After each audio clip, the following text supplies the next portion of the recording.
terima kasih pemirsa, Anda masih bersama kami di Time to Talk, program talk show yang akan mengundang para tokoh untuk berbicara ya. Kali ini kita masih membincangkan yang namanya pembelajaran tatap muka yang memang dilematis bagi berbagai pihak. Masih bersama kami melalui sambungan virtual ada Dr. Haji Charwinda MSI selaku Kepala Dinas Pendidikan Kabupaten Bekasi. Kemudian ada Ibu Retno Listiarti, Komisioner Komisi Perlindungan Anak Indonesia Pusat. Kita ke Pak Kepala Dinas terlebih dahulu ya. Pembelajaran tatap muka di tengah pandemi ini Pak memang sangat dilematis bagi ragam pihak begitu ya. Lalu sebagai Kepala Dinas Pendidikan Kabupaten Bekasi, langkah tepat apa yang akan dilakukan saat ini dan ke depannya? Ya, kami memang tadi sependapat dan sepaham dengan Bu Retno bahwa kesehatan adalah segala-galanya. Tapi memang di sisi lain kita satu keniscayaan dengan kondisi yang ada. Tadi kondisi orang tua ketika membantu anak-anak di rumah dan melakukan pembelajaran juga tidak semuanya juga memiliki kemampuan untuk bisa membimbing anak ya. Kemudian yang kedua sarana juga tidak semua juga memiliki. Kemudian juga tadi ditambah karena lamanya belajar daring juga ternyata timbul kejenuhan gitu. Jadi kami berharap mengambil jalan tengah bahwa melihat kondisi yang ada perlu ada relaksasi dan kesempatan memberikan katakan kebijakan memberikan opsi kepada pemerintah daerah untuk silakan ketika levelnya sudah turun dari level 4 bahkan sekarang alhamdulillah Kabupaten Bekasi masuk pada level 2, sehingga kami mengambil opsi itu dalam rangka kami pengen membantu anak-anak dan orang tua untuk bisa anak-anak berelaksasi dan melepas kejenuhannya untuk bisa datang ke sekolah.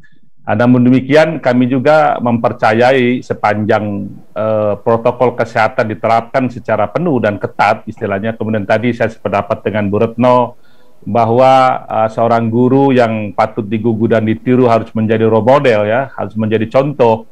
Jadi jangan sampai anak-anak justru melihat gurunya sendiri tidak menjalankan protokol kesehatan. Kemudian kami barangkali juga menyadari karena begitu banyaknya sekolah yang melaksanakan kegiatan ini, tentunya tadi hal-hal yang tidak dijalankan secara penuh bisa jadi terjadi di sekolah kami juga mungkin di Kabupaten Bekasi. Oleh karena itu kami di dalam beberapa kesempatan sering menyampaikan dalam rapat secara virtual atau juga kita menyampaikan surat secara resmi bahwa protokol kesehatan harus dijalankan kalau Anda akan menginginkan pembelajaran tatap muka itu akan terus dijalankan. Jadi peganglah kepercayaan ini kata saya, kemudian jalankan dengan sebaik-baiknya. Jangan sampai terjadi katakanlah yang dikhawatirkan tadi oleh semua pihak ya, bukan hanya KPI, barangkali ada beberapa orang tua juga yang berpendapat demikian. Tetapi mohon maaf barangkali Mbak Dita, ketika kita lihat juga anak-anak di luar ya, di luar sekolah ketika bermain itu juga justru memprihatinkan juga, tidak ada yang menggunakan masker dan sebagainya, apa tempat main bola atau juga di tempat main internet atau segala macam. Oleh karena itu saya juga agak optimis berpendapat bahwa ketika dia datang di sekolah dengan memperhatikan protokol kesehatan dan menerapkan protokol secara penuh, insya Allah barangkali yang dikhawatirkan terjadi terpaparnya di sekolah itu mungkin bisa kita hindari. Dan kalaupun juga mungkin ada, saya juga sependapat dengan Ibu tadi bahwa kemungkinan klasternya klaster rumah tangga gitu. Jadi itu dibawa ke sekolah. Tetapi kalau di sekolah saya meyakini sepanjang dia guru konsisten, anak-anak konsisten menggunakan masker dan dicontohkan diawasi oleh seorang guru, insya Allah yang kita khawatirkan tidak akan terjadi. Insya Allah seperti itu Mbak Dita. Terima kasih. Optimis ya Pak Kadis, optimis dengan memegang kepercayaan dengan menjalankan sebaik-baiknya begitu ya. Kita ke Ibu Retno. Ibu Retno, memang ini dilematis sekali ya Bu Retno ya, setuju ya. Lalu sebagai komisioner Komisi Perlindungan Anak Indonesia, langkah tepat apa yang harus dilakukan untuk pemerintah? Ya, pertama KPAI mendukung pembelajaran tatap muka. Masih blended ya, artinya tatap muka itu kan masih bersama dengan PJJ. Artinya anak tidak tiap hari datang ke sekolah. 50% datang, 50% di rumah. Ya, terus juga tidak tiap hari kan. Jadi artinya seminggu maksimal juga paling 3 hari.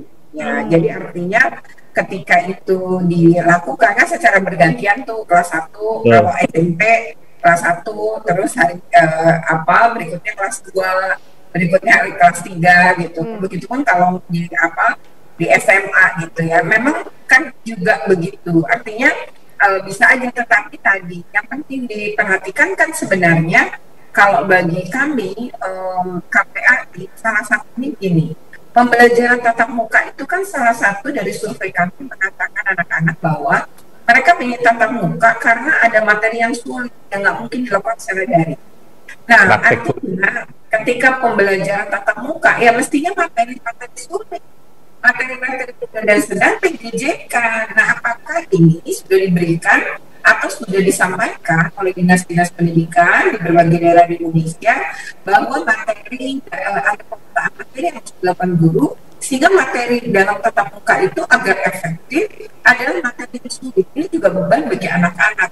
Jadi ada yang nggak mungkin didaringkan. Yang kedua, misalnya bagi anak-anak SMK. Anak-anak SMK kan skill yang utama, keterampilan itu dia harus memiliki skill. Nah, skill itu harus praktik. Nah, sementara dia punya keterbatasan. Ada alat yang tak mungkin dimiliki, gitu ya, ataupun ada alat dia nggak bisa.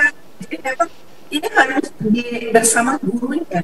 Nah, kami datang ke beberapa sekolah setelah pembukaan tatap muka ya, kan ada anak yang kelas 1 juga pernah ketemu dengan teman-temannya gitu ya. Nah, waktu datang harus dia itu udah mencapai kompetensi C misalnya, tapi ini masih pada posisi A gitu. Jadi masih di awal di level 1 ya. Padahal harusnya dia sudah berada di level yang ketiga. Nah, itu memang terjadi gitu. Jadi memang akhirnya skill-skill ini atau keterampilan untuk SMK harus dinafikan, dia harus masuk gitu. Nah, tetapi tadi ya kami memang tidak menyarankan SD dan TK masuk karena kami juga heran sama pemerintah pusat. Waktu rapat saya tanya, kenapa orang kuliah belum boleh? Padahal mereka udah divaksin, usia di atas 18, kontrol perilakunya bisa dilakukan, malah belum buka kampus. Tapi anak TK masuk, urgensinya apa gitu. Itu kami bingung gitu, karena mainan perosotan rame-rame itu kan megang-megang benda yang sama. Itu resikonya besar gitu. Lalu itu menjadi pertanyaan kami memang. Nah, artinya gini, kenapa kami didorong usianya 12 ke atas? Karena 12 sudah vaksin.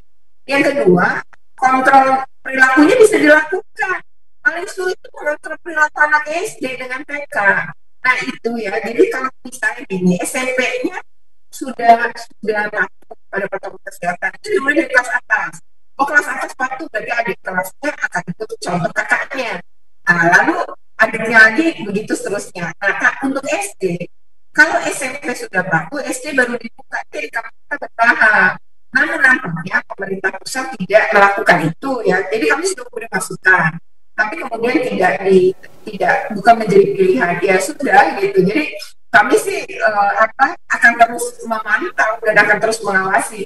Tadi Bapak bilang KPAD terlibat, itu saya apresiasi gitu ya, karena KPAD ini memang punya fungsi tadi gitu, ikut menjadi membantu pemerintah melakukan pengawasan agar tadi itu bisa melibatkan anak-anak gitu. Jadi kalau kami tadi memang kami tidak menyarankan SD dan TK gitu dari awal tuh sebelum 30 Agustus. Dalam rapat koordinasi nasional juga kami sampaikan gitu. Nah, tetapi tadi ketika memang harus masuk, nanti bagaimana nih kontrol perilaku terutama para pendidik, orang tua mengingatkan gitu ya, karena tidak mudah loh bagi anak TK pakai masker ya, orang dewasa aja banyak yang kemudian maskernya copot. Nah, itu yang kami memang punya kekhawatiran karena perilaku anak TK dan SD itu sangat sulit dikontrol. Itu aja sih, kalau kami akan terus mengingatkan gitu ya, tetapi bahwa kami mengapresiasi daerah-daerah yang betul-betul menyiapkan, yang betul-betul memantau gitu ya, karena mereka sendiri juga khawatir gitu. Dan ini kan kita belum selesai nih dengan pandemi ya, masih muncul lagi nih katanya yang ketiga. Nah, ini kan harus berangkat dari kontrol tadi ya, kontrol pada saat pembelajaran tatap muka itu sekuat apa gitu. Terus anak-anak yang SMA, SMK misalnya di daerah itu yang naik kendaraan umum. Nah ini gimana gitu? Itu kontrol juga penting. Misalnya tidak pakai seragam dulu. Jadi mereka pakai baju bebas, kemudian sampai di sekolah, maka sepatu dan tasnya harus disemprot disinfektan. Lalu anaknya ganti baju seragam. Setelah itu ganti masker, baru masuk ke kelas. Jadi mitigasi resikonya terjadi gitu, meminimalkan resiko di kendaraan umum. Kan tidak mungkin juga semuanya harus naik kendaraan pribadi. Kalau nggak punya gimana? Kan kita harus juga membantu yang nggak punya ini gimana. Udah mereka nggak punya kendaraan, pasti juga nggak punya pulsa, nggak punya gadget, nah nggak bisa belajar dong. Kalau kemudian nggak boleh tatap muka juga gitu ya. Apalagi anak SMA dan SMK yang jaraknya bisa jauh ke sekolah. Kemudian mereka harus tidak bisa diantar orang tua, belum tentu punya kendaraan, akhirnya terpaksa naik kendaraan umum. Itu misalnya yang kami bilang dalam bagaimana ada SOP juga untuk anak-anak yang menggunakan kendaraan umum. Seperti itu Mbak Dita. Berbicara SOP, mungkin ada semacam petunjuk teknis ya Pak Carwinda, sejauh ini sudah sedetail apa petunjuk teknis untuk pembelajaran tatap muka bagi setiap sekolah? Misalnya ada petunjuk teknis khusus untuk pelajaran olahraga, misalnya seperti itu atau seperti apa? Ya, di awal ketika kita persiapan dan mengizinkan sekolah melakukan tatap muka, tentu kita sudah membuat SOP. Di antaranya semenjak anak datang sampai dengan anak pulang. Dan kita berharap anak itu datang, tadi saya sependapat dengan Bu Retno bahwa untuk tadi SD, TK, dan SMP itu harus diantar oleh minimal keluarga atau orang tua gitu. Jadi yang pertama diantar, kemudian masuk dengan diukur suhu, kemudian masuk dengan cuci tangan sebelum masuk kelas, kemudian guru sudah standby dengan, jadi yang memegang handle pintu di dalam SOP guru. Jadi anak murid tidak boleh memegang handle pintu. Kemudian masuk ke dalam, semula kita menyarankan untuk membawa makanan sendiri-sendiri. Tetapi ketika berdiskusi dengan tim kesehatan, ternyata ketika anak membuka masker sewaktu makan juga mengandung risiko. Akhirnya dengan kita membatasi jam ada di kelas maksimal istilahnya 2 jam itu, dan kita sarankan anak melakukan sarapan makan dulu di rumah, sehingga di kelas juga diharapkan tidak membawa makan dan membuka masker di kelas, walaupun juga dalam waktu singkat barangkali bisa dia membawa minuman gitu. Jadi sekali lagi Mbak Dita, bahwa kami sudah membuat SOP-nya, kemudian sampai dengan dia pulang dari semenjak masuk, bahkan beberapa sekolah antara pintu masuk dengan pintu keluar juga berbeda. Jadi ada yang memang memiliki fasilitas seperti itu, ada gitu, tetapi juga ada yang memang secara bergantian keluar, dijadwalkan juga tidak secara bersama-sama. Tadi untuk menghindari adanya kerumunan-kerumunan. Nah, semua sudah kita buatkan SOP-nya, walaupun memang karena ini satu hal yang baru, karena ini adalah satu kegiatan yang mungkin harus kita terus kita awasi dan menjadi habit ya, menjadi kehidupan atau juga perilaku kebiasaan baru. Jadi ini juga mungkin masih banyak hal-hal yang harus diperbaiki gitu. Namanya anak-anak ketika suruh pulang ada saja yang ngumpul dulu di mana gitu. Kemudian tadi betul, bahkan tidak hanya kejadian di Jakarta, mungkin kaitan dengan kumpulnya orang tua.